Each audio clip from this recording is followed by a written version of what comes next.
rack, box squat. Now, when performing this exercise, you can either use 2 kettlebells or 2 dumbbells.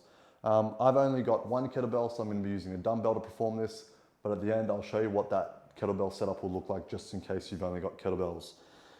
So here I'm using a bench for the box. You can get away with using a plyometric box or a chair.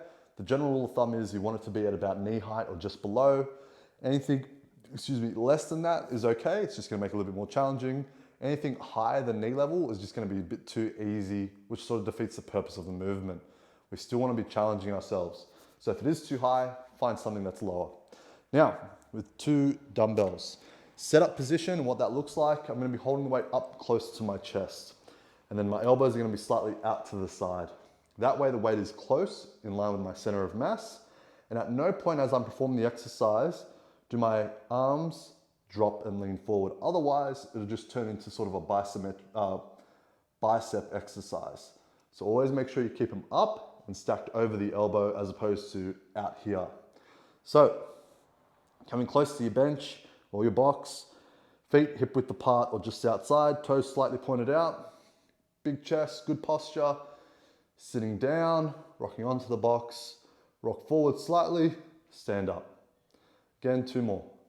Sit down, rock forward, stand up. Sit down, rock forward, stand up. Now, some things to keep in mind when performing this exercise. You wanna make sure you're pushing through your entire foot into the ground. That way you're gonna be in the most balanced and optimal position. You wanna make sure that your knees are tracking in line with your toes. If there's a small degree of change whilst performing the exercise, that's okay. But if it becomes an excessive amount to where your feet are peeling off the ground, that's too much. Reduce the weight, correct that. Make a conscious effort. Lastly, and then it's just about control and posture. If you're sort of just really dropping down quick into this movement, you're sort of gonna lose engagement. You know, at all ranges, I wanna be in control, even just a centimeter before I get onto the box.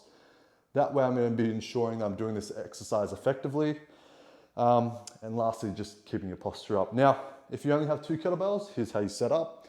You're just gonna grab the weight, bring it in close to the chest, and the kettlebell is just gonna be resting between your bicep and elbow. That way, it's pretty safe, it's very snug. It's not really gonna go anywhere as you perform the exercise. Obviously, you'd have 2, but I only have 1.